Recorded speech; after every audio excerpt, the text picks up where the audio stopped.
हो आइल हितई में वो 4 दिन खातिर बाकिर हल्फा मचा के गइल। भोजपुरिया चर्चा। आज भोजपुरिया चर्चा के आंगन में आज भोजपुरी का सुप्रसिद्ध गायक जो कि हमने के टीवी चैनल के माध्यम से, अंजन टीवी के माध्यम से, बिग मैजिक गंगा के माध्यम से, महुआ चैनल के माध्यम से और एल्बम के मामला में टी सीरीज के माध्यम से एक कलाकार को हमने के देखले बानी जा, सुनले बानी जा। आई वहाँ से रूबरू कराई। अजय पांडे जी, भोजपुरिया चर्चा के आंगन में तहे दिल से आपके स्वागत बा, अभिनंदन बा। बाकी बहुत दिन के बाद सौभाग्य बा कि हमने के आंगन में आई नहीं, एक चलते तहे दिल से आपके अभिनंदन करते। हमरो तरफ से भोजपुरिया चर्चा चैनल के देखे वाला आप सब दर्शक लोग के हम अजय पांडे, तमाम जे भी हमारे दर्शक देख रहल बानी, ये इंटरव्यू के सुन रहल बानी, आप सबके तहे दिल से हम अभिनंदन करतानी, स्वागत करतानी और गोड़ लाग रहल बानी। अजय पांडे जी, हमके स्कूल टाइम में आपके बहुत टाइम से हमके सुनत आवतन जब बहुत ही आपके चर्चित बानी। चैनल के माध्यम से भी हमने के देखा ताली अभी भी, और आज के टाइम में भी बानी, आप मौजूद बानी चैनल पे भी, हर जगह पे, कैसेट में भी, हर जगह से। अब ये गायकी लाइन आप कहाँ से स्टार्ट करनी, क्या वजह भाई? देखिए, गायकी लाइन जो बा ये हमार विरासत में मिलल बा। अच्छा। विरासत का मतलब ये होला कि जैसे हमारे जो पूजनीय हमारे जो दादाजी थे, तो दादाजी ही हमारे बहुत अच्छे गायक थे और शुरुआत हमारे प्रथम गुरु वही रहे, पंडित रामदहिन पांडे। और उसके बाद दादाजी से संगीत की थोड़ी बहुत शिक्षा मिली, लेकिन पूर्ण रूप से संगीत की शिक्षा अगर कहा जाए तो ये परिपूर्ण है, संगीत परिपूर्ण है। इसमें कोई परिपूर्ण मतलब इसको कोई कहे कि मैं पूर्ण कर लिया हूँ, ये संभावना नहीं बनती है इसमें, और ये कहना एक बहुत बड़ी भूल होगी। संगीत अथाह है, एक सागर है। तो हमें जो भी थोड़ी बहुत जो भी आप लोगों के बीच में सुनाता हूँ, गाता हूँ, तो हमारे पूजनीय हमारे गुरुदेव श्री बौना बाबा थे, जो कि हमारे भोजपुरी के चर्चित जो गायक का अगर हम नाम लेते हैं भरत शर्मा जी, तो भरत शर्मा जी को भी उन्होंने शिक्षा दीक्षा संगीत की दी, देव कुमार सिंह को दी। तमाम भोजपुरी के अच्छे अच्छे गायक लोग, जब हम बच्चे थे तो वैसे वैसे कलाकारों ने हमारे गुरुदेव से इन लोगों ने शिक्षा ली है। तो बचपन में ही मैं 6 क्लास में जब पढ़ता था तो वहीं से हमारी एक संगीत की शुरुआत हुई। पांडे जी, एक चीज़ हम पूछल चाह हम कि जो आज के जो जनरेशन चला लावती है, उस जनरेशन में कहीं और गीत निके छलकर ओकर का वजह बा? देखिए, आज के जनरेशन के जो बात हुआ बताऊँ मैं, गीत छलके का नहीं। आज के कुछ दिन पहले एक रुआ के प्रमाण बताओ तनी हम, बहुत अच्छा आप सब दर्शक लोग भी ये चीज़ के ध्यान दे कि आज के कुछ ही साल पहले, 2-4-5 साल पहले, हमारे श्रोता लोग जहाँ भी कोई कलाकार के कार्यक्रम होते रहे तो लोग कार्यक्रम सुने खातिर लोग आवत रहे, कार्यक्रम सुने खातिर। लेकिन आज स्थिति हो गई कि आज कहीं भी कोई कलाकार आवता तो दर्शक सुने खातिर नहीं खन आवत, कार्यक्रम देखे खातिर आवता। तो देखिए, सुनना और देखना, संगीत की यही स्तर गिर जाती है। पहले लोग संगीत सुनने आते थे और आज संगीत को लोग देखने आ रहे हैं। तो देखने का मतलब क्या हुआ, नयन को किस प्रकार से सुख मिलेगा, अब बताइए आप। अब इससे आगे मैं क्या कह सकता हूँ? सही बात है। कुल मिला के ये मुँह में बा कि हमने के अश्लीलता के दूर करे के बा। भोजपुरी में जो अश्लीलता फैल रहा बिया, जोन के आज हमने के भविष्य जोन बा पतन होकर जा रहा बा, जोन कल्चर बा हमने के भोजपुरी को ख़त्म हो रहा बा, वो कल्चर के संभाले के बा, हमने के उस सिस्टम को विधा के हमने के देखे के बा। अजय जी, एगो गाना हमने के जन घर पढ़त रही स्कूल टाइम में, एगो गाना आपके हिट भई रहे, बाजल बड़ा अच्छा बाजल कि आइल हितई में वो 4 दिन खातिर बाकी हल्फा मचा गया। हम चाहूँगे 2 लाइन हमने के भोजपुरिया चर्चा के तमाम दर्शक के सुना देती तो बहुत मेहरबानी होती आपके। जरूर सुनाई। और जो आप अभी जो कुछ देर पहले आप पूछनी है हमारा सही बात, तो संगीत के थोड़ा स्तर पहले से बहुत ही ज़्यादा गिर गिल बा। और एकरा गिरे के कारण ई बा कि संगीत के म्यूज़िक फास्ट होना, संगीत में अस्थाई कहीं आपके लौकत नहीं कि अस्थाई म्यूजिक नहीं कि मेलोडनेस मीठापन बिल्कुल खत्म हो गई बा, संगीत तीखापन हो गई बा। और ऐसे और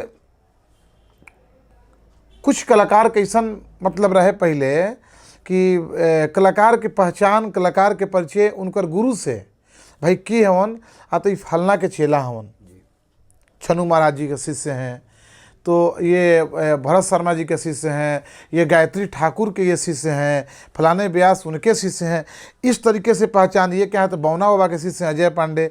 तो ये गुरु के नाम से ही, उस घराने के नाम से कलाकारों की पहचान होती थी। लेकिन आज क्या पहचान है, कौन गायक है भाई, तो गायक का नाम कोई नहीं जान रहा है। तो वही वो जो गाया है समियाना के चुप वाला जो गायक है, तो ढोढ़ी वाला गायक है, तो वो वाला गायक है। तो आज गायक की पहचान गंदगी गीतों से हो रही है, इस सबसे बड़ी दुर्भाग्य की बात है। तो आई सबे जो ना गीत से हमार श्रोता, हमार दर्शक हमारा के इस जगह पर ला करके खड़ा किले बान, और गीत बिल्कुल थोड़ा सा गुदगुदी बा। भोजपुरी गीत था जानते बानी, थोड़ा सा ओकरा में मिर्च मसाला हल्का सा ना लगी तो नीरस हो जाए, श्रृंगार रस के गीत बा। और ख़ास करके सच्चाई गीत है जो हम आपके सुनावे जा रहा बनी कि एक साली एक जानी के आई रही, सुखड़िया के साली, हाँ सुखड़िया, हाँ नाम दिया सुखड़िया, हाँ सुखड़िया के साली। तो साली आई रही अपना वो दीदिया घर है, मतलब दीदिया के ससुराल में आई रही, उनका के बुलावल गिरे है। तो वही गांव के लड़का जब कोई देखलस, मोहल्ला का लड़का नज़र पड़ल, तो साली भी मान के चली जकर 18-19 साल की उम्र बा, तो नौजवान है, न तूने सिंगल देखा न मैंने सिंगल देखा, एक्सीडेंट हो गया रब्बा रब्बा। ये तो भाई जवानी, वो जवानी ही जवानी क्या जी, जो जवानी में कहानी न हो। तो एक बड़ा सा एक दोनों लड़का लड़की में एक प्यार के जे कुछ बात उत्पन्न भई और सच्चाई घटना रही। तो ये हम गीत गौले रही। आई वो लड़का बेचारा कहता, बनल गाँव के बिगड़ल छौड़ी, हरे अली हमरा गाँव, पाव के पायल ऐसल झनकवली कि गह गह करे मोरा गाँव। कुसुम फूल यस गमकत दहिया, उनका नाम का रहे, त कुसुमे रहे उनकर नाम। त 4 दिन में तहलका मचवली, पागल कके भगली गाँव। चल गेली अपना गाँव में। बेचारा लड़का कहलस कि दर्द दिल के बढ़ा के गइल, हो दर्द दिल के बढ़ा के गइल, आइल ही तई में ऊ हर 4 दिन खातिर बाकी हल्फा मचा के गइल। हो आइल ही तई में वो 4 दिन खातिर बाकिर हल्फा मचा के गइल। गाँव के सुखड़िया के रहे वो साली, देखे में भोला बाकी बड़की खिलाड़ी, देखे में भोला बाकी बड़की खिलाड़ी, रसिया सन चुआ के गइल, हो रसिया सन चुआ के गइल। हे कुछ भइबो ना कइल, कुछ भइबो ना कइल, अरे 4 दिन में पूरा टोला हिला के गइल। कि आइल ही तई में वो अरे 4 दिन खातिर बाकिर हल्फा मचा के गइल। हमारे अजय पांडे जी बहुत बहुत धन्यवाद। Thank you, thank you. अब हम ये पूछल चाहता नहीं, जैसे आप कहानी है कि आज के जो उनकी अश्लील पे हमके मालूम चलल बा कि विश्व भोजपुरी सम्मेलन होके जा रहल बिया।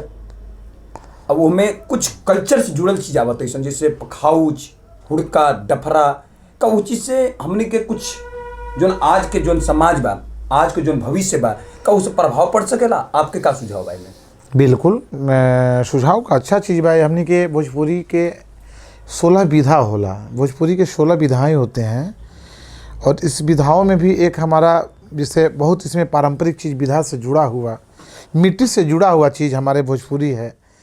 तो उस विधा में भी हमारा ये मिट्टी से जुड़ा हुआ चीज़ जो आपने नाम लिया, उसमें एक आपने एक नाम शायद आपको मैं याद, एक गुड़ऊ नाच कहल जाला हमनी के।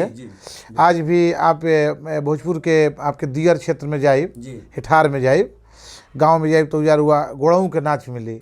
अच्छा, गुड़ऊ के नाच में आपके या कोई आज के आपके ना लाइट ना डेकोरेशन ना मंच कुछ बनावे की जरूरत नहीं के, और हम कहता नहीं कि आप हंसत हंसत पागल हो जाए, आप हंसत हंसत पागल हो जाए गुड़ऊ के नाच देख लेब। तो ये सब एक मिट्टी से जुड़ल चीज़ बा। भिखारी ठाकुर जी के गीत बा, महेंद्र मिश्र जी के पूर्वी बा, हनुमान पट्टा के गीत बा। हनुमान पट्टा के गीत आज के चाउमीन गावे वाला कलाकार जे चाउमीन खाता, जे चाउमीन खा रहा बा, चाउमीन खाए वाला कलाकार से ना गवाई। हम चाहम कि 2 लाइन शायद सुना देते, काहे कि हम खुद नहीं मालूम बा। हम बता दी भोजपुरी चर्चा के जितना भी दर्शक बाड़ा जो यहाँ के विधा बतैनी है, वो विधा के हमरा खुद नहीं मालूम।